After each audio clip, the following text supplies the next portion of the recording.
Flashback erschien 1992. Unter demselben Publisher wie ein Jahr zuvor Another World und wird deshalb oft als Sequel verwechselt. Tatsächlich stammt das Spiel aber aus der Hand des französischen Entwicklers Paul Cuisset. Flashback verwendet ähnlich vektorbasierte Filmsequenzen. In einer futuristischen Welt verschmelzen Ideen aus dem Science-Fiction-Sammelsurium der 80er wie Total Recall, The Running Man oder Blade Runner zu einer vielschichtigen, dystopischen Welt.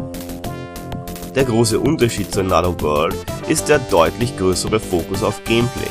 Ausgefallene Puzzle-Einlagen und präzise Schusswechsel sorgen dafür, dass Flashback zu einem einflussreichen Genrevertreter wird. Spieler wie Oddworld oder Blackthorn von Blizzard sollten hier ihre Inspiration holen.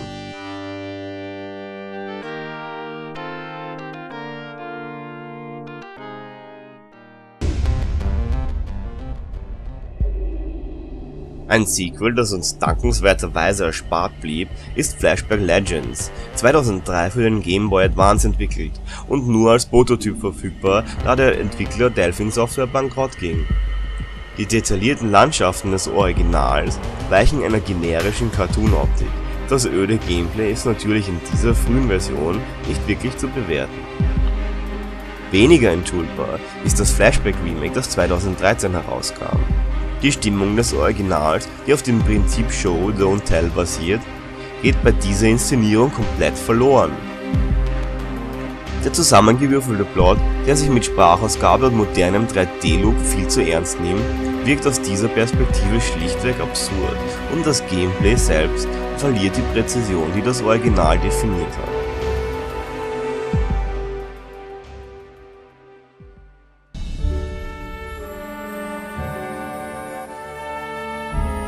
Nachdem Flashback mit einem Cliffhanger endet, war ein Sequel vorprogrammiert.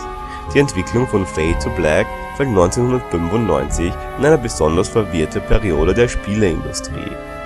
3D war angesagt, egal um welchen Preis. Und tatsächlich sieht man an der Fortsetzung eines der wichtigsten Vertreters des Genres unter Namen, dass dieser Umstand gar nicht so einfach zu bewältigen war.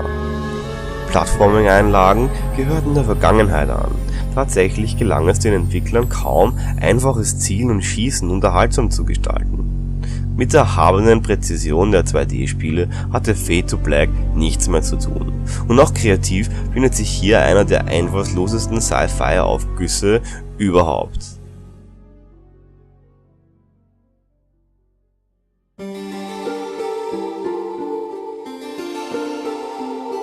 Der Sprung in die Welt der 3D-Technologie sollte aber nicht nur für die Flashback-Entwickler problematisch sein. Einer der ersten großen Erfolge des Genres ohne Namen in einer dreidimensionalen Welt ist Tomb Raider.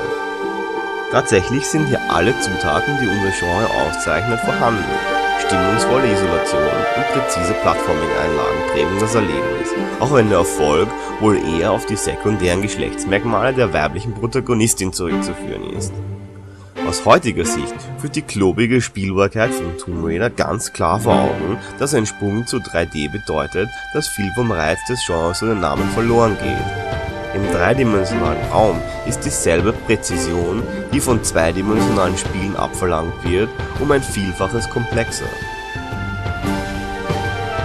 Wenn man die Evolution der Tomb Raider-Reihe betrachtet, bis hin zur aktuellen Ausgaben der Uncharted-Reihe, so merkt man deutlich, dass die Lösung für das Problem die Entwicklung von zahlreichen Hilfsalgorithmen war, die dem Spieler unter die Arme greifen. Es genügt bereits, vage in eine Richtung zu deuten oder ungefähr zum richtigen Zeitpunkt zu reagieren. Das Spiel korrigiert die Eingaben und berechnet daraus einen Erfolg.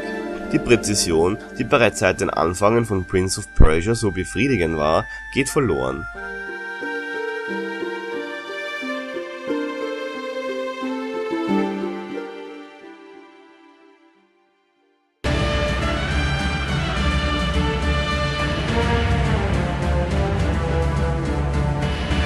Doch das heißt nicht, dass nicht auch im 3D-Bereich nennenswerte Vertreter existieren. Vor allem die beiden Produktionen Ico und Shadow of the Colossus führen das Genre erfolgreich in eine dreidimensionale Umgebung und gelten längst als moderne Klassiker. Vor allem Shadow of the Colossus schafft es, den Verlust der Präzision durch wegweisende Elemente auszugleichen, die nur im dreidimensionalen Raum möglich sind. Der Spieler klettert über dynamische, bewegliche Objekte. Ein Geniestreich, der bis heute als wegweisend gilt.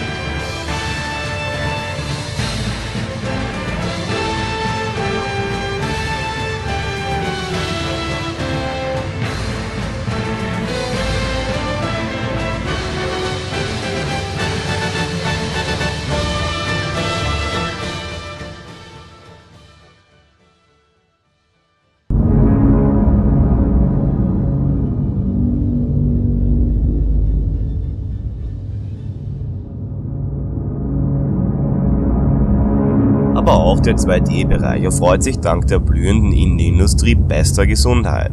2010 erscheint Limbo und holt das Genre ohne Namen auf eine zweidimensionale Bühne zurück.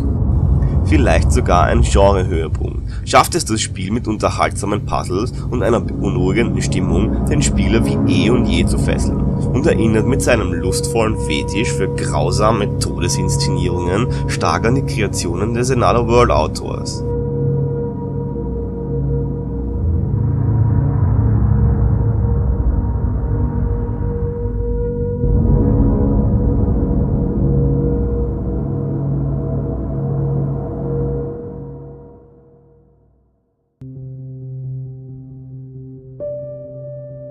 Ein weiterer nennenswerter Vertreter erschien dann 2012.